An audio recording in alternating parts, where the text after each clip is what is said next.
All right, now for our speaker. Our speaker tonight, Dennis Powell, was born in 1963 in Norman High School, played baseball. He was undrafted, unrecruited, although he had some impressive high school stats. Now, I don't know what, I don't have any record with me, but believe me, he might be able to tell you. But he was very impressive in high school. After high school, he graduated high school, he got a job working at an ice truck, on an ice truck, to support his mom and his three brothers. And he did that for a while. And while he was working on that ice truck, he was pitching semi-pro baseball with the Albany Hawks. And in 2 seasons with the Albany Hawks, he was 21-0. So he caught the attention of some major league scouts. So he signed with the Dodgers, that Los Angeles Dodgers, for a signing bonus in 1985, a signing bonus of $3,000. Okay, now that would be about $10,000 in today's money. All right. So anyway, now he made his major league debut with the Dodgers in 1985 and got his first victory in save in a series against the Atlanta Braves in Atlanta Fulton County Stadium. He played for the Dodgers, the Seattle Mariners, Milwaukee Brewers, in all of parts of 8 seasons. He also pitched internationally in Japan, Venezuela, Puerto Rico, Mexico, and the Dominican Republic. Now, the impressive thing about Dennis is this: his deep faith. His deep faith has helped him through some traumatic times. In 1989, a car wreck in Norman Park killed his brother Calvin and his nephew Dominic. Less than a year later, brothers Benny and Jimmy were killed in another wreck near Norman Park.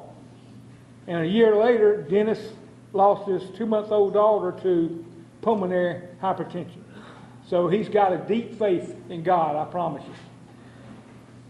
Dennis and his wife Brenda have been married for 36 years. He is the blessed father of 4 young adults. He is a member of the Colquitt County Hall of Fame. He is the author of a new memoir titled Standing Over Home. And guys, I want to tell you, I highly recommend that book. Being the father of you fathers out there of these young baseball players, I highly recommend that book. I've read it. It's an outstanding book, especially if you're trying to raise children. It is worth noting that Dennis has a U.S. street named in his honor in the hometown of Norman Park called Dennis Powell Lane. Currently, Dennis plays an active role as a legend in the Los Angeles Dodgers organization, making appearances, speaking, and serving as an ambassador to the community. And guys and girls and ladies, it is my privilege to introduce my friend, Dennis Powell.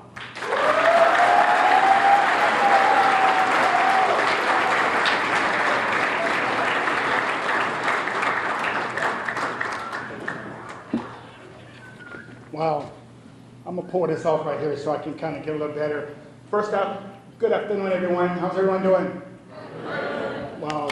I'm totally blessed to be here. First, I want to thank Tony DeRosso, Coach Strickland, the Booster Club, everyone for this opportunity. This is really a great opportunity for me. I texted something out on my social media right before I left. I said, I feel like I'm about to go pitch against Bobby Cox and the all-time all-star team from the Braves. I really feel like that because this is something special for me.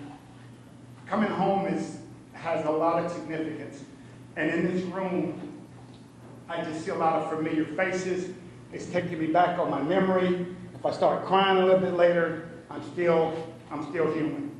And so it's okay to shed a tear or two, but I'm not standing here because of talent, accolades, trophies, awards. I'm standing here because of God's grace and mercy. That's why I'm standing here.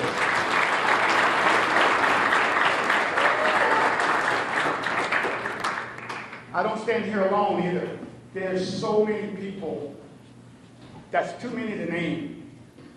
A lot of them have passed on, but some are in this room.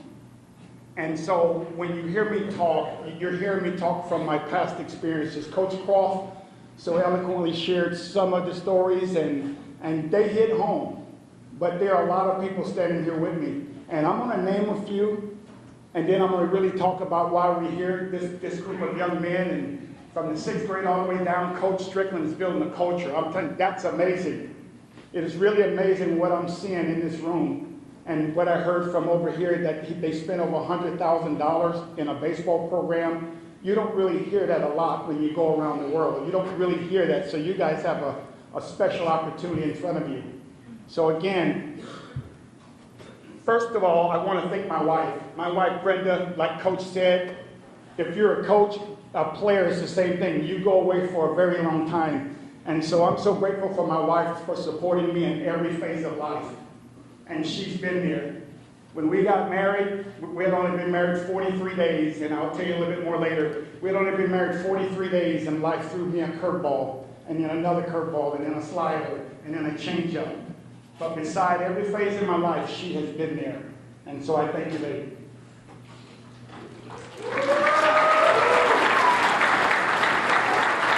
I'm going to kind of tell you a little story, but I'm going to tell you first of all through thanking some people. And I'm not going to stay on long, but I'm thankful to the Sims family. And these are people who I grew up with in Norman Park, or people who had influence in my life. I also heard earlier, all your speakers that spoke a little bit earlier that said a few words, they were dead on when they talked about the community and your team and your support and those around you and the coaches. They hit the nail right on the head, because it takes all of that for you to get where you're going. But I want to start with this. I want to thank the Sims family, the Browns, the Powells. There's another side of the Powells. The Pages. Lamar Page gave me my first job. The Adams family, the Suttons, the Lowe's, the Gays, the Hartsfields, the Kinseys, the Owens, the Meisters. Miss Jerry Meister used to drive me with her boys, Bill, Brad, and Bob. She used to drive me to so many baseball games. Miss Meister, the Horns, but especially the Spires brothers. The Spires brothers, and all four of them have passed. Harry, Larry, Oscar, and Jimmy. Those guys were amazing. And I don't know if you know, well, you don't know, but as an 8-year-old walking along the street, this orange Dobson pickup truck drove up beside this little African-American kid walking along the road in Norman Park. And he asked me, did I know how to play baseball? And I said, no. He says, would you like to learn? I said, sure. And I tell this story a lot in California. I said, I don't advocate getting in cars with strangers. But I did. And him and his son, Wade Spires, was in the truck, and he immediately took me to the baseball field. And from that day, it just really, he stepped in and he became a second dad to me. And he took me as a part of his family. And I used to go home with him, and he used to go to the park. And I didn't know at the time that as I got older, I would be passed from one brother to the next. And Harry and Jimmy weren't necessarily baseball, but Oscar Spires was the local policeman. You know, in Norman Park, Georgia. Norman Park in the house. Norman Park, I tell that story, man, they laugh in California. They say, yeah, we have 2 policemen sharing one car. And they just think that's the funniest thing. And the only thing that they can equate it to is obviously Barney with Mayberry. And they can equate it to that. But I mean, it gets their attention when I said the Spires brothers. And I talk about how they really took me under their wings. And it's something that came out later. But these men, the Spires brothers, and like I said, there's so many more that I can name. But like I said, if I don't name you, please forgive me for that. But long before them, long before my time at the Motor Recreation Department, there were some other people that played baseball in Norman Park. My brothers, Billy, Jimmy, and Calvin, were great athletes. A lot of people also told me, even as a kid coming up, say, oh, you're not going to amount to anything, you're going to be just like your brothers. Because they did kind of squander their talent. They did bad choices. And so we're going to talk about that to you later, because you matter, your life matters, your choices are going to matter. The things you do and the things you don't do are going to matter. So I really want you to appreciate every choice that you get to make. Please appreciate those. But my brothers and Greg McMillan, the Murphy brothers, and former Packer James Pullins. I don't know if you ever heard of James Pullins, but he was a left-handed pitcher before I was, and I just hear the name, and it just stuck with me. Then came my competitor teammates. Then I had teammates at the motion recreation department. These guys, some of these guys are in the room, and you're talking about some amazing talent. Kent Hamilton, Ken Hooper, Rob Plant, Tim Hartsfield, Rob Reed, Brad Meister, Scott Owens, Eddie Ross, Wade Spires, Kyle Lewis, Dwayne McAlpin, Mark and Bobby Bennett, Keith Todd, Rusty Carr, Mike Coley, Mike Collins, Craig Clayton, Jimmy Geesey, Les Alligood, Dave Clark, and Greg Tillery. You're talking about some guys who prepared me for what I was about to face, and I didn't even know what my journey was going to be like. I had no idea that God had placed that type of talent in me. I was a stuttering little sandy-headed boy in Norman Park, and they used to call me Dennis the Menace. I would get in trouble. I would throw at streetlights until they busted. I would throw at semi-trucks as they drove by the street. That was a kid. Maybe that's where I got my good left arm from, throwing at those semi-trucks. But I was very out there. But these were the players that really prepared me, because we at the Motion Recreation Department, we competed, and we competed hard. And then those guys prepared me for Coach Croft. It was those type of players that really got me prepared. Coach Croft, I mean, he deserves another hand. 30 years in one job. It's almost like Vince Scully for the Dodgers. He's been there forever, but 30 years of sacrifice. Guys, give him another hand.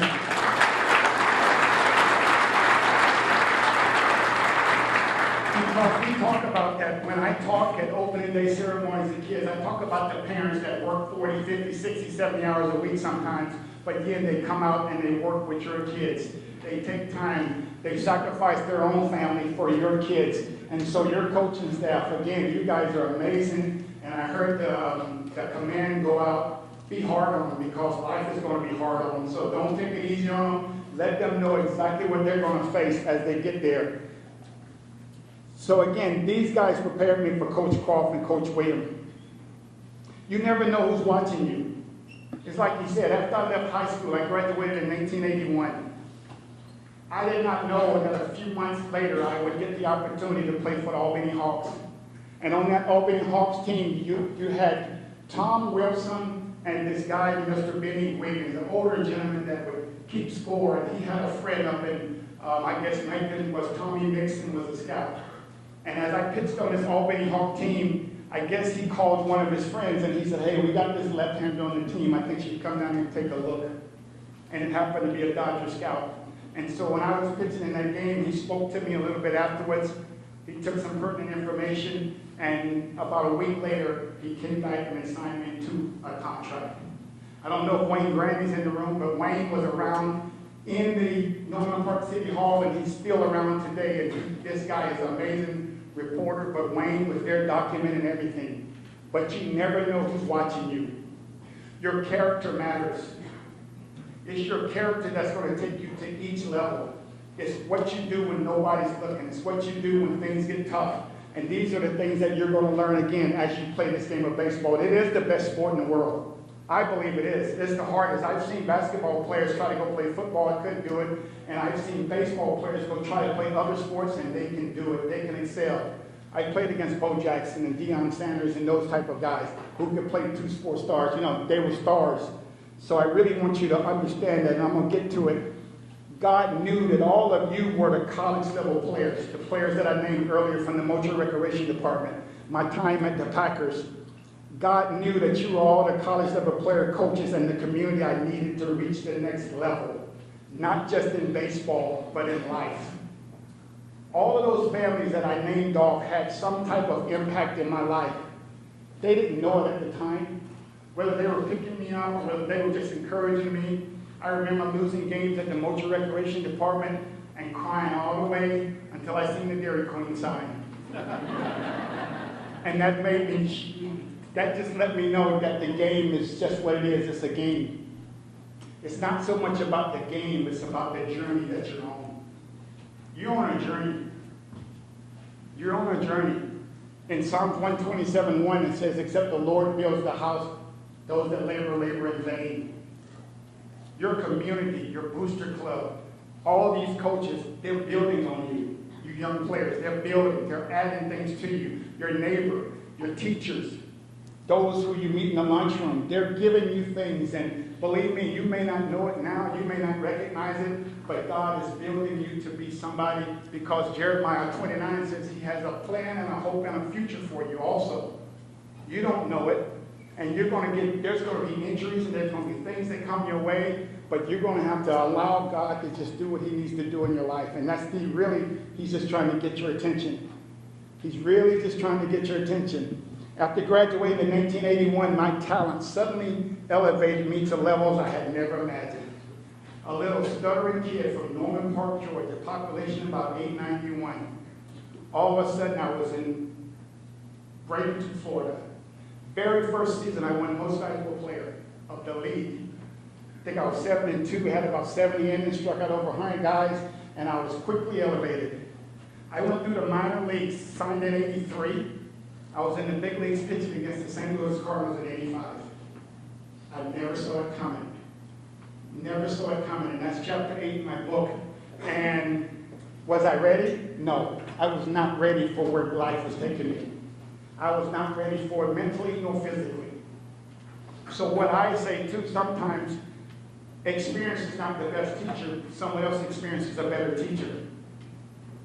But I had nobody who had ever played at that level before in front of me, so I guess I was going to have to be that person, but I didn't know that at the time. And again, in my book, I talk about my dad. And my father, he was present, but he was absent with 5 boys. One of my brothers died young. But my father was present, but he was absent. He was not there. I don't remember playing catch in the front yard. I don't remember my parents coming to a game until I won my first game in Atlanta against the Braves. I just don't remember, so if it happened, it must not have been a lot. So you fathers in the room, you're very important to your children. And those of you who are on the front line and you're doing what you're supposed to do, I mean, applause is for you. But then sometimes he was doing what he felt was right because his father wasn't in his life. So he had to balance it. And so what I try to do from writing my book was take our negatives so that someone else can use them for their positives. That's really what I tried to do. Yes, it was therapy for me. Yes, it helped me out. When you lose 3 brothers, a nephew, and a daughter, and all less than 12 or 13 months, it'll knock you off course. And it really will. So I wasn't ready for that. That's the first chapter, actually. Are you ready? No, I wasn't. So in 1983, I signed with the Dodgers, as Coach said. I won MVP. 1985, I debuted against Ozzie Smith and the Cardinals. September 9th and 10th in Atlanta. I got my first save and first Major League victory in front of my parents, in front of my brothers, in front of a lot of people who had seen me grow up as the little Dennis the Menace, as the little kid from the Motor Recreation Department. I got my first win against the Atlanta Braves. How amazing is that? You can't write that in a story book. A kid from Norman Park pitching in Fulton County Stadium against Chris Chandler and Dale Murphy and Bob Warner, guys like that. Those are guys that could hit a ball 35, 40 homers a year. These guys were athletes. And so I was that kid pitching there with no college experience, by the way, just Colquitt County Packer pride. That's what I had, Colquitt County Packer pride. In September 9th, I was leaving the locker room. There was like 3 or 4 boys pressing in around me. And they were trying to get my autograph. As they were speaking, I heard one of the little boys say, "I wish I was you, Mr. Powell." He said, "I wish I was you." And a lot of us in this room probably wanted to be Michael Jordan at one point in time. I want to be like Mike, you know. But I heard this little boy say that, and I thought to myself, only does this little boy know what my future was going to be like in a few more years, maybe he would change his story. We have a lot of kids. Their greatest hero, first of all, a lot of boys, their number one hero is their dad. It's their dad. So to hear that little boy say that, it stuck with me. So I want to leave 4 words with you that has really, hearing that words from those little boys, these 4 words stuck with me. And it's 4 words. I love acronyms, and I use these acronyms a lot. And the first acronym is POOR. P-O-O-R. If you pass over opportunities repeatedly, you will wind up poor. Whether it's in love, whether it's in affection, whether it's in kindness or generosity, opportunity knocks every day. We have an opportunity to do good and be kind to people. We have an opportunity to share what we've experienced. I don't know if you realize it or not, as dads, some of us, I'm 62, some of us are older as moms, we're scouts. You're a scout. Just think of yourself as a scout. When we used to play against the Giants or the Braves, and we would sit down, and Scout would go out and go check out the Braves, and he would be there 4 or 5 days ahead of them, we'll watch the Braves and the Giants play, and he would bring back a report. And they'd bring back that report, and the pitchers and the catchers and the coaches would get together. Me and Greg Tillery and Coach Williams would get together, and we would go over the report on their strengths and weaknesses. And then we would defense our outfield. That scouting report gave us, the team, a better chance for success. And that's what you as parents and that's what you as moms and dads are doing. You're scouting. And all the years and all the experiences, both good and bad, that you've accumulated over the years, now you go back and you get to share it with these 6th graders all the way through. And you have to sit them around the table and you've got to talk to them about the good and the bad. We are not all angels in this room. Every last person in this room has a scar. Somewhere we have a scar, and so what we have to do is, am I trying to hide my scar, or am I trying to heal my scar? And so we don't want them to go through the things that we go through. So the first word is poor. Don't miss this opportunity that you have in front of you. You're an amazing school. You have an amazing support group. I'm telling you, this group around you players, timing is everything. You have an amazing opportunity before you. You have a great field, Jerry Cross Field, the facilities, these coaches over here. I see you guys grinding it out, man. I watch social media. I put that little heart up there in the lights. You guys are really growing. Bowen, the Dennis Powell pitcher, most valuable player, is put on 20 pounds, 25 pounds. It takes all of that because, again, the higher you go, the tougher it gets. The higher you go, the tougher it gets. So that's my first word, was poor. But after these kids, I heard that. They're going to matter. Just think if I told Coach Spires no that day. I'm not getting on your truck. I don't know you.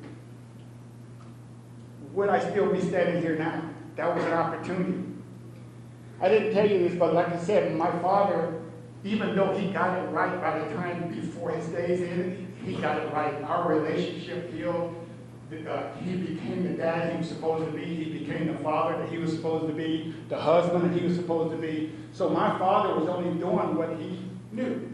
He lived it out. If you don't have your dad in your life, man, you got to figure this thing out. And so again, while you players are on the field, please understand that he figured it out. The next word is pride. I like Packer pride. I think I saw something in the restroom. When I went to the restroom, it said positivity, though. The pride I use is you have to take a personal responsibility in developing excellence. Packer pride, a personal responsibility. That means you have to own it. You have to get it right. It's up to you to get better. And the things that they talked about earlier, the exit, velo, and the speed off the bat, all that good stuff, and putting on weight, all of that matters. Baseball, the way we knew it, Coach Croft and Greg, they already know. It's changed. It's not the way that Coach Croft could probably look at a player and say, I like that guy. He's greedy. He's tough. That's my second baseman right there. Today, they go off numbers. They go off numbers. Your stats can be great, but the numbers don't measure up. Next, who's next in line? My son, Chris Powell. I watched him chase more foul balls than fair balls from 9th grade through to 12th grade. He's a two-sport star, basketball, baseball. And the reason I say I watched him chase more foul balls than fair balls is because he was never in the game. Old coach never played him. Because he came from basketball late, maybe he just felt he had the better players. He finally gave my son the ball in his senior year. He said, okay, Powell, I think this is probably going to be your last time, and he gave him the ball. He goes out and pitches 7 innings at the Rancho Cucamonga Quake Stadium, which is the A-ball. 7 scoreless innings against one of the toughest schools in the land. He winds up going to Cal Poly Pomona, and he winds up getting drafted by the Dodgers.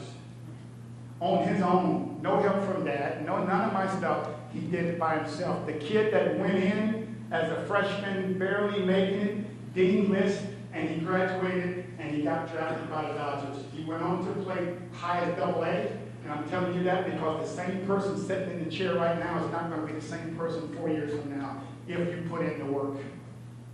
He went on to be drafted. He was a pitching coach the last couple of years in the Minnesota Twins organization. Now he runs a facility, well, he's a coordinator out over a facility. So I've seen what the game can do for you when you treat your body right and treat your mind right and approach it the right way. So you have an opportunity. So first, don't be poor. Don't pass over this opportunity and have pride when you played it. The emphasis on velocity, spin rate, exit velocity has shifted. The KPI of the game. KPI for you guys is key performance indicator. That's what you're being judged on. Your KPI. How well is the ball jumping off the bat? What's your velo? And along with those things come sometimes injuries. If you're not putting the right fuel in, if you're not, like Coach said, putting on the right weight, then I can't really get it out of you anymore. You're going up against a whole lot of stuff now. The Major League draft has dropped from 40 rounds down to 20 rounds. Less jobs, more competition for you. And I'm not telling you this to discourage you, I'm telling you what's in front of you. Oh, the COVID holdback years. So you might be going to college as an 18, 19-year-old, you're playing with a guy 26, 27 years of age. That's unfair, but that's happened to be the time that you come through. But guess what? It's not the size of the dog in the fight, it's the size of the fight in the dog. How big is your heart? How bad do you want it? Altuve set the goal high. A lot of people don't like him in LA, but the guy could hit anything over 94, 95. He was hitting 300. So whether you like him or not, Rafael Furcal, if I could call off a Brave. Any of you guys know Rafael Furcal? I teach pitching sometime, and I ask my students, how many of you watch baseball? You know a lot of them don't watch baseball? I said, so how are you playing this game if you don't watch the game that you're playing? Does that make sense? How many of you don't watch baseball? Be honest. It's okay. It's all right, but learn the game, watch the game. The game is changing. However, if you can combine those changes that I just mentioned with commitment, confidence, and hard work, and don't forget to throw in pride. If you can combine that, the sky's the limit. Don't let somebody tell you what you can and can't do. When I talk, I'm really talking from the experience of, I'm the guy that said he's not there, he's never going to make it, he don't have it. That's better than the kid that. Next. Matter of fact, I heard people tell me something that really kind of broke my heart, because someone told me one day they used to give the Spires brothers a lot of hard ridicule. Why are you messing with that little black boy? Why are you spending time with him? But again, if Jeremiah 29:11 proved that there was something that God was using through him to work through me. He was just showing love. And if we could just get back to just showing love and crossing these little boundaries and crossing things that separate us, we can help a lot more of our kids. It does take a village to raise a child. It does take a community to stand behind your kids. You can't do it by yourself. And most parents, what do we want to do? I want to be able to get my son and daughter at a level mentally so that when they leave home and go off to college, that every time that phone rings, I'm not jumping and I'm not worried that something bad has happened to my son. You want them to be prepared because it's a dog-eat-dog world out there. It is, but there's so much life outside of Colquitt County. There's so much life outside of there that's waiting for hungry young men just like yourself. We would love to have you in the Dodgers organization. Anybody want to go? So, as an MVP scout, sometimes I travel with a travel ball team called MVP. And they're in Santa Barbara. We go down to Florida, we go to Omaha, we go to Georgia. Actually, they come down and play in the big tournament in Georgia sometime. And they play in these tournaments. And the first thing that the coaches come over, when they come over to their dugout, they say, hey, coach, you got a roster? And they take the roster. And the first line they go down is the GPA, your grade point average, not your ERA, not your batting average. They look at your GPA because they say, oh, I love that shortstop. Oh, I like that pitcher. But guess what? I can't get him in my school. His grades ain't good enough. And some of these kids have 3.5s, 3.7s. But some of the schools are looking at them as top schools. So I just say that to really focus on your GPA more than your ERA and your batting average. And I'm telling you, the rest is going to take care of itself. You guys have an amazing opportunity. Pride, take a personal responsibility in developing excellence. I failed at the poor end. I focused on the wrong things when I was in school. As a stutterer, maybe that had something to do with it. Maybe it had something to do with me just being shy, and I had teachers that would call me in and ask me to say things, and sometimes it got worse. But maybe that was why I was poor and I missed many opportunities. But again, obviously God turned it around. He turned what was going to be bad around to be something very good. And I'm telling you, in this room, you guys are amazing. I look out, and this, if you can see it from my perspective and really understand what I went through and what I've seen and how I've enjoyed it, you would really appreciate where you are right now. It's going to get tough. Like Coach said, it's a game of failure. 3 out of 7 times you're going to fail, but if you can hit 3 out of 7, 300, you might wind up in the Hall of Fame. You just might wind up there. So that third word was pride. So poor, pride, well, that was the second word. The third word is team. Team. I've talked to Coach Strickland a lot, right? And what he's building. And when he called me about the Dennis Powell Pitchers Award, he's trying to connect the past with the present. It did something to me. It really validated me. It's almost like that story someone was sharing with me in the back about Tommy Lasorda. Tommy had so many great pitchers that came through him. But he always told a story about this young kid. The Cincinnati Reds had beat us 3 games. They had beat Jerry Royce and Rick Honeycutt and somebody else. I don't know who the other starter was, but on Sunday we had a day game. And they thought they were going to sweep us. Pete Rose and them thought they were going to sweep us. And I started the game, and I went 7 2/3 against the Big Red Machine. And Tommy tells that story all the way up until 90, 91 years of age. You could see him in Dodger Stadium, and I could be walking with my son, and he would share that story. And my heart just got so fat because he was sharing it with my son. That's how special that moment is. So when you have a team, Coach Strickland is not here by accident. It's his time. It's his time. Coach Kirkland and Coach Croft and Coach Williams, they had their time. I had my time on the field. So many people ask me, would you want to play today? I had my time. I gleaned what I needed to glean, and I've taken away what I need to take away so I can encourage young men like you to keep working, keep doing it. You can do it. I'm your example that you can come from a small place. You can come out of a small school and still go and do things, big things.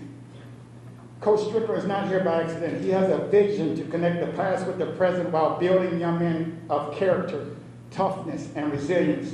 So when Coach pushes you, remember this. His job is bigger than winning games. His job is bigger than winning games. Every coach here is trying to help you get ready for the next level in life, not just the next inning, not just this game. Your parents are doing the same thing. They're trying to help you get ready for adulthood. It's hard. It's tough. But you can do it. I know you can do it because you have an opportunity. How bad do you want it? How bad do you want to stay extra? Put in the work. Get your grades first. Get your schoolwork first. And don't let somebody tell you no.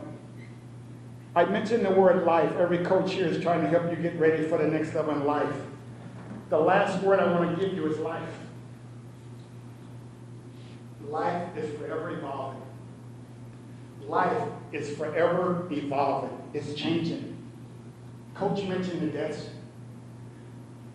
My wife shares sometimes, she said, you were going, my numbers were so good. My ERAs was 1, 2 point something, 2 point something. And all of a sudden, in 1990, life threw me a curveball. Life changed. On the field, I always felt like baseball. The baseball field was my sanctuary. It was the place where if things were going bad off the field, I could put it to rest on the field. But when life struck a chord with me, and when life hit, and it hit hard, and I lost my brother first with my nephew, it began to affect me. I didn't know that at the time. because I had another form of pride. As men, sometimes we have another pride that we think I can fix it. I can get through this. I can do it all by myself. And I felt like even though I lost my brother, I could get through this. I could do this. But my numbers started to change, but I didn't know it at the time. Then a few months later, about 6 months later, I lose my other two brothers. Same highway, Highway 319. And life was really starting to stick its head up. My ERA that year between two teams went all the way up to a 7.02. 7.02. Now, I didn't know that at the time. I wasn't really in my right mind. I wasn't in the right state of mind. Because when life started throwing curves at me like that, then this baseball player, this big, strong guy, started to drinking in the hotel room by himself. Me and Jack Daniels. That was my mental health. We didn't have it like we have it today. We didn't have the first thing that happens to you, we're going to get you some help. We're going to get you a psychiatrist. We're going to get you somebody to help you. What they asked me after I buried my brother on Saturday and my nephew, I got back and flew back for a day game in Anaheim on Sunday. Hey, are you okay? Yeah, I'm good. I pitched 3 scoreless innings against the Angels. But still, I was broken on the inside, but I didn't know it. I didn't realize it until years later when somebody asked me for an autograph. Can you sign this card? That I turned it over and looked on the back, and I just, for some reason, the ERA just jumped out at me from 1, 1, 2, 2, 5, 7. And it's like it all happened during 89, 90, and 91. Those were the years that I was knocked off course. That's what my wife says. You were going good until life stepped in. So I try to take those type of stories and I try to share them with you to let you know that death was a challenger I was not ready to face. Don't devalue your support system.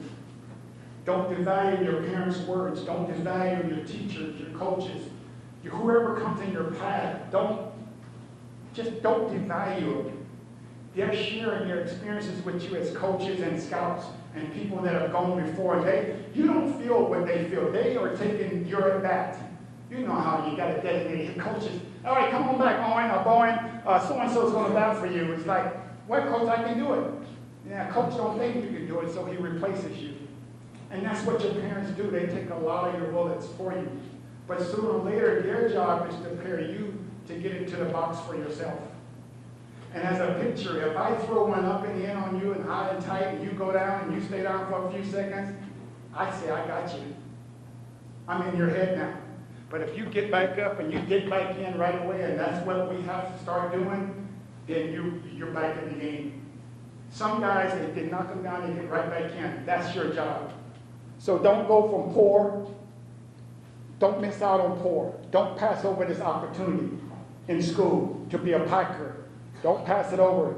Don't pass over the pride opportunity to take a personal responsibility and develop an excellence, whether it's in the classroom and out of the classroom. What type of legacy do you want to leave? You want to leave a character legacy? You want to leave one with gritty and that guy knew something, that guy could do something? I had teammates that text me and said, man, I remember you being this type of player and this type of player. Some of these things I forget, but when he says it, I know it happened. When they say it, I know it happened. So don't forget it. Don't forget the team. Together, everyone's achieved more. Together, your parents, your coaches, again, your booster club, people that give you advice on an everyday basis.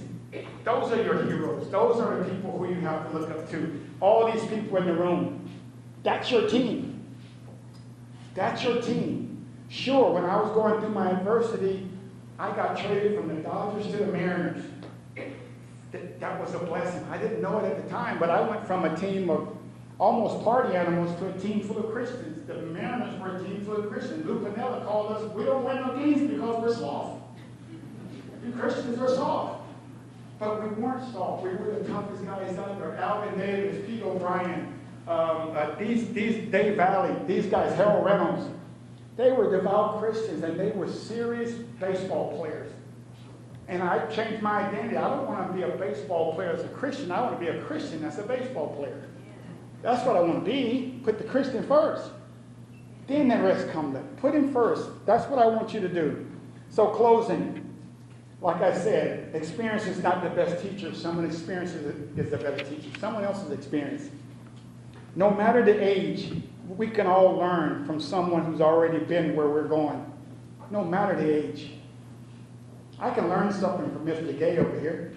Oh, Danny, that's a great guy sitting here. I can learn something. I can learn something from this young guy here. If we took time and talked, I can learn something. So no matter the age, and that's what I wanted to put in this book. And like Coach Croft said, I really do believe there's something in here for every young man in this room. I start each chapter with scripture. And from there, there's 16 things I learned in baseball, 16 things that start that first paragraph.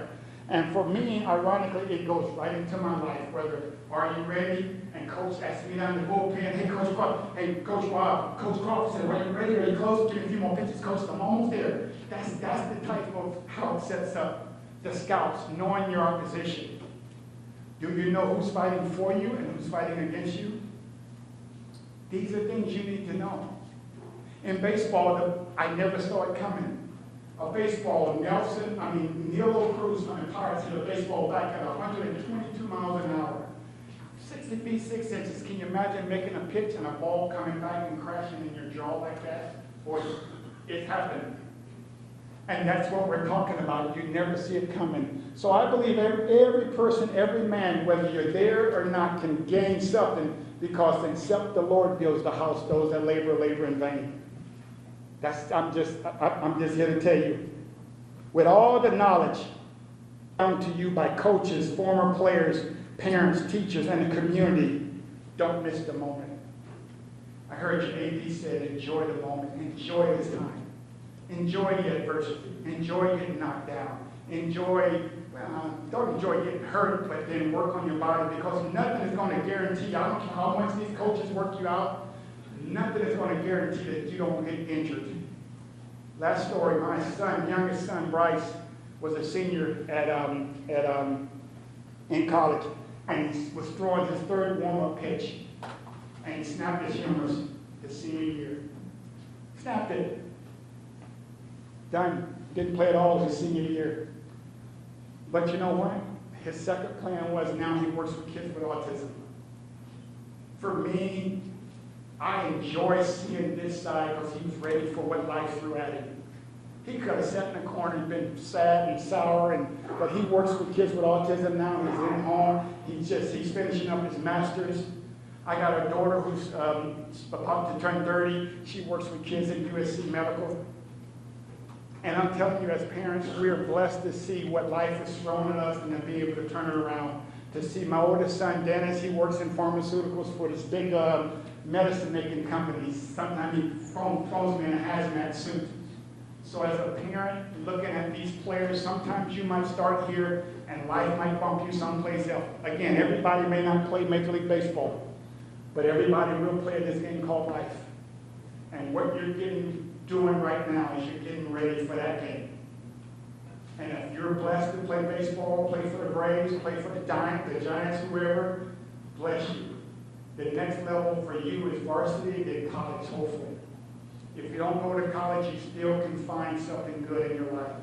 And so today, hopefully, I really have said something to you. You have an incredible opportunity right now to grow before you go.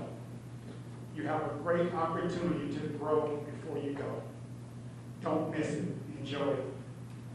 Thank you.